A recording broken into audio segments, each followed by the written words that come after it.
కూడా అభిమానం చూపిస్తున్న కడప వైఎస్ఆర్ కాంగ్రెస్ పార్టీ కార్యకర్తలకు నాయకులకు కడప గ్రామ ప్రజలకు ఓటర్ మహాశయులకు అందరికీ కూడా పేరు పేరున హృదయపూర్వక నమస్కారాలు తెలియజేసుకుంటాం. ఇప్పుడే కన్నబాబు గారు చాలా స్పష్టంగా చెప్పారు అన్ని విషయాలు. రేపు మే 13వ తారీఖున జరిగే ఎన్నికలను ఉద్దేశించి మిమ్మల్ని అందరినీ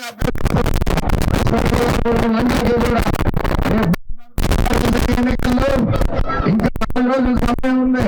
చాలా కీలకమైన సమయం.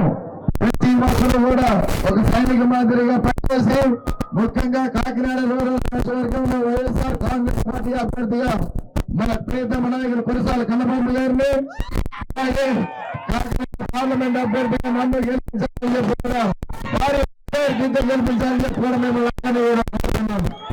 ఇప్పుడే మీరందరూ కూడా ఇలాంటి కీలకమైన సమయంలో రాబోయే 4 రోజులు కూడా ప్రతి గడప గడపకి తిరిగి ప్రచారం చేసినప్పుడు ముఖ్యంగా ఈ కాకినాడ రూరల్ నియోజకవర్గంలో ఎలాంటి అభ్యర్థి మనకి ప్రత్యర్థిగా ఉన్నాడో కూడా మీరందరూ కూడా చెప్పండి, అవగాహన చేయండి. అలాగే పార్లమెంట్ అభ్యర్థిగా ఎలాంటి వ్యక్తులు తెచ్చారో ఈ రోజు జనసేన పార్టీ నుంచి కేవలం 21 సీట్లు ఎంపీ సీట్లు ఇస్తే కూడా సరైన అభ్యర్థులకు ఇచ్చుకోలేని పరిస్థితి ఆ పార్టీ ఉంది. కాబట్టి మీరందరూ కూడా అందరికీ కూడా అవకాశం చేయండి.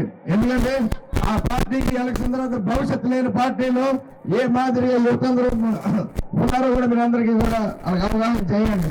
తప్పకుండా మన వైఎస్ఆర్ కాంగ్రెస్ పార్టీలో తీసుకురండి. వాళ్ళకి బ్రహ్మాండమైన భవిష్యత్తు కల్పిస్తామని చెప్పి కూడా హామీ ఇవ్వండి అని చెప్పి కూడా మీరందరికీ తెలియజేసుకున్నాను. ఈ రోజు ఈ రాష్ట్రంలో మన ప్రియతమ ముఖ్యమంత్రి వైఎస్ జగన్మోహన్ రెడ్డి గారు గొప్ప సంక్షేమ అభివృద్ధి పరిపాలన అందించారు. భారతదేశంలో ఏ ముఖ్యమంత్రి చేయని విధంగా గొప్ప సంక్షేమ అభివృద్ధి పరిపాలించారు జగన్మోహన్ రెడ్డి గారు. ఎందుకంటే 2019లో మన రాష్ట్రంలో ఉన్న పరిస్థితులను కూడా తెలుసుకుని మీరందరూ కూడా గుర్తు చేసుకోవాలి. ఆ రోజున కరోనా వచ్చిన సమయంలో ఒక వాలంటీర్ వ్యవస్థ తీసుకొచ్చి ఏ విధంగా ప్రతి కుటుంబాన్ని ఆదుకున్నారో కూడా మీరందరూ కూడా గుర్తు చేసుకోవాలమ్మా.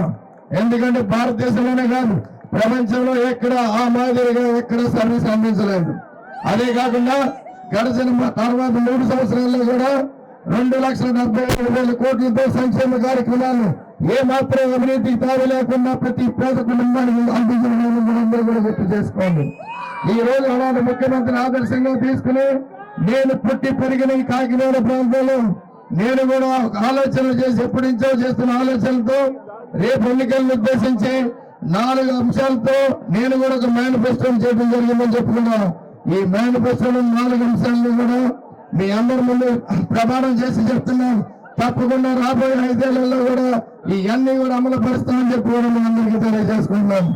అందులో మొట్టమొదటిది కాకినాడ పార్లమెంట్ పరిధిలో ఉన్న 400 గ్రామాలను దత్తత తీసుకుని గ్రామానికి 1,00,00,000 రూపాయలు నిధులతో 400 కోట్లతో 5 సంవత్సరాలు కూడా అభివృద్ధి చేస్తామని చెప్పి మీ అందరికీ హామీ ఇస్తున్నాను.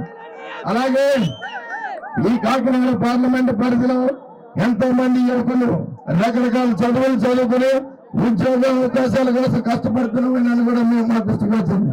దాన్ని కూడా దృష్టిలో పెట్టుకుని ఎలక్షన్ మేనిఫెస్టోలో పెట్టడం జరిగింది. ఎందుకంటే గడిచిన 10-15 నెలల్లో మా సంస్థల్లోనే ఇంచుమించు 3,000 మందిని ఇదే ప్రాంతాల నుంచి అవకాశాలు కల్పించాము. దాన్ని కూడా ఉద్దేశించి రేపు ఎన్నికలైన వెంటనే అంబులెన్స్ దారి ఉందమ్మా, కొంచెం బాబు ముందున్న రోడ్డు మీద ఉన్నవాళ్ళు అంబులెన్స్ కి దారి వాళ్ళు చేసుకుని రేపు ఎన్నికలైన వెంటనే కాకినాడ పార్లమెంట్ పరిధిలో ఒక భారీ శిక్షణా కేంద్రాన్ని ఏర్పాటు చేసి అంటే స్కిల్ డెవలప్మెంట్ సెంటర్ ఏర్పాటు చేసి 5,000 నుంచి 6,000 మంది యువకులకి శిక్షణ ఇప్పించి వాళ్ళందరినీ కూడా ఉద్యోగాల్లో పెట్టే బాధ్యత కూడా నేనే తీసుకున్నా అని చెప్పి కూడా మీ అందరికీ నమ్మేస్తున్నాను. అలాగే మన కాకినాడ పార్లమెంట్ పరిధంతా కూడా ప్రాంతం అంతా కూడా పారిశ్రామికంగా చాలా అనువైన ప్రాంతం. గత 10 ఏళ్లుగా నేను చేస్తున్న కృషి వల్ల నేను చేసిన ఆలోచన నాకున్న అనుభవంతో కలిసి రేపు రాబోయే 5 సంవత్సరాల్లో ఇదే ప్రాంతంలో ఈ కోస్తా ప్రాంతంలో ఈ మట్ట ప్రాంతంలో 30,000 నుంచి 40,000 కోట్ల పెట్టుబడులతో పరిశ్రమలు కూడా తెచ్చే విధంగా ఆలోచన చేయడం జరిగిందని చెప్పి కూడా మీ అందరికీ తెలియజేస్తున్నాను. దాని ద్వారా ఇదే ప్రాంతంలో ఉన్న మన యువకులకు ఉద్యోగ అవకాశాలు ఇక్కడే.